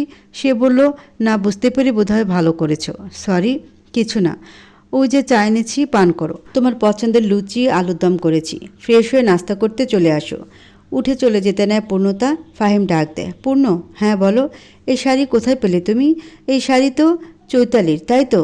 সে যেহেতু আগলে রাখেনি তার জিনিসপত্র, অন্য কেউ নিলে ক্ষতি কি? তাছাড়া তোমার বেডে রাখা ছিল, আমি পরে নিয়েছি। আর তুমি এত সকাল সকাল আমার ঘরে ঢুকলে কি করে? আজ তো ফরজ নামাজ পড়তেও আমি উঠিনি, দরজাও খুলিনি। আমি তো প্রতিদিন ফজরের 1-2 ঘন্টা আগে তোমার ঘরে আসি। না হলে তোমার কি মনে হয় কারো অযত্নে ফেলে যাওয়া নেতিয়ে পড়া ফুলগুলো একা একাই প্রাণোচ্ছল হয়ে উঠেছে? হোয়াট? বাট কীভাবে? আন্টির থেকে স্পেয়ার কি নিয়েছি বহু আগে। আচ্ছা শুনেন জনাব, চুলায় তেল বসিয়ে এসেছি, বহু কাজ আমার। আপনার ইনভেস্টিগেশনে অংশগ্রহণ করার সময় আমার নেই, সংসার সামলাতে হয়। বলে সে মৃদু হেসে বেরিয়ে গেল। ফাহিম গোল গোল চোখে রমণীর যাওয়া দেখল। পূর্ণতার ধাঁধাময় কথাবার্তা, তার চালচলন দিন দিন আরও যেন অদ্ভুত হয়ে উঠছে। নাইম আপেলে এক কামড় বসাতেই অনিমেষ এসে ত্রাসিত মুখে বলে, দোস্ত, তুই নিউজ দেখেছিস? কী সব আজগুবি কথাবার্তা লিখেছে তোকে আর ভাবিকে নিয়ে। দেখেছি। খাপ ছাড়া ভাব নিয়ে জবাব দেয় নাইম। তো চল ভাবির কাছে, তোর ইমেজ তো একদম ধুলো মিশিয়ে দিচ্ছে সাংবাদিকরা। এমন হলে তুই তো আর কি হবে? খুব খুশি হলে আমার রাজনৈতিক কেরিয়ার আর মিউজিক কেরিয়ার ধুলোয় মিশে যাবে? It's okay. যখন মৃত্যু দ্বার প্রান্তে দাঁড়িয়েছিলাম তখন এগুলোর জন্য বাঁচতে মন চায়নি। বাঁচতে মন চেয়েছে প্রেয়সীর সাথে বার্ধক্য দেখতে, বসন্তকে আর একবার হলেও শক্ত করে জড়িয়ে ধরতে। এই সম্পত্তির ক্ষমতা আমায় টানেনি, তখন টেনেছে সম্পর্ক, ভালোবাসার মায়া। এগুলো ধ্বংস হলে হোক, আমি হলেও হলাম। আমার ধ্বংসই না হয় বসন্ত প্রাচুর্য পাক। গাম্ভীর্যপূর্ণ গলায় কথাগুলো বলে শব্দ করে এক শ্বাস ফেলে নাইম। সে উষ্ণ নিঃশ্বাসে কিছু একটা ছিল যা অনিমেষকে নিশ্চুপ করে দেয়।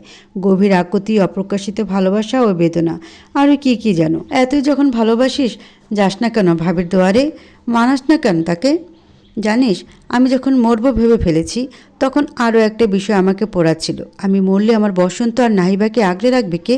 নাহিবা তো ছোট, আর বসন্ত হলো অবুঝ চড়ুই পাখির মতন। আমার চারপাশে শত্রু। ভদ্র সমাজ, আধার সমাজ, দুই জায়গাতেই ক্ষমতাধর হওয়ায় আমি সবার চোখের কাঁটা। কখন মরি ঠিক নেই। এই মুহূর্তে বেঁচে আছি, পর মুহূর্তেই মরে যেতে পারি। আমার মৃত্যু নিশ্চিত হলে বসন্ত নাহিবাকে থেকে সব ছিনিয়ে নিতে ভুল করবে না তারা। বসন্তকে তাই আমি ছাড়াই নিজের নাম কামাতে হবে। শক্ত পাহাড়ের ন্যায় হতে হবে, যাকে টক্কর দেওয়ার সাহসও কারো হবে না। এর সূচনা হয়েই গিয়েছে। বসন্ত নিজের এনজিও খুলেছে, কারখানা খুলেছে, শহরে একটা শোরুমও খুলেছে। আমার বিশ্বাস আমার প্রেয়সীর আলাদা নাম তৈরি হতে দেরি নেই। তারপর মরলেও শান্তি। মনে সাহস থাকবে, আমার স্ত্রীর সন্তান ভেসে যাবে না বন্যার জলে। কথাগুলো বলার সময় অনুভূতিহীন নাইমেরও কেন যেন গলা কেঁপে ওঠে। প্রিয়জনের মায়া বুঝি এতই ভয়ঙ্কর, কে জানে। নিজের আবেগ লুকাতে গম্ভীর মুখে তাড়াতাড়ি অনিমেষ থেকে দূরে চলে যায় নাইম। আবেগ অনুভূতি প্রকাশ তার কর্ম নয়। অনিমেষ ম্লান হেসে বন্ধুর যাওয়ার পথে তাকিয়ে থাকে, বিড়বিড়ায়, তুই সত্যি অদ্ভুত নাইম, বড়ই অদ্ভুত। কিসের এত কৃপণতা তোর ভালোবাসা প্রকাশে? একজন নারী যে অধীর অপেক্ষায় থাকে তোর একটু ভালোবাসা বোধ করতে, তা কেন তুই বুঝিস না? সন্ধ্যা পেরে গভীর রাত নেমেছে, নিঝুম রাত। কি নিথর রাত! না আছে কোনো কোলাহল, না কোনো ভিড়, না কোনো আলো ছায়ার খেলা। এত শান্তির মাঝেও বাসন্তীর মনে শান্তি নেই। আছে রাশি রাশি উত্তেজনা, অবিরাম অস্থিরতা। কারণ নাইম যে আসেনি, তবে একজন এসেছে খানবাড়ি থেকে, সে হলো চৈতালি। বাসন্তী ভেবেছিল চৈতালিকে হয়তো নাইমেই পাঠিয়েছে নিজের কথা মানাতে, কিন্তু পরে জানলো চৈতালি কাউকে না বলে এসে পড়েছে। এমনকি সে বাসন্তী নাইম সম্পর্কিত ছাপানো খবরের বিষয়েও প্রথম জেনেছে বাসন্তীর মুখ থেকেই।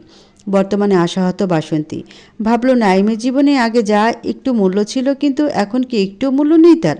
যুবক কেন তার সামনে আসলো না ক্ষমার আবেদন নিয়ে? সে কেন চূর্ণ বিচূর্ণ করে দিতে পারল না? কেন তাকে জানাতে পারল না যে সে তাকে ছাড়াই ভালো আছে?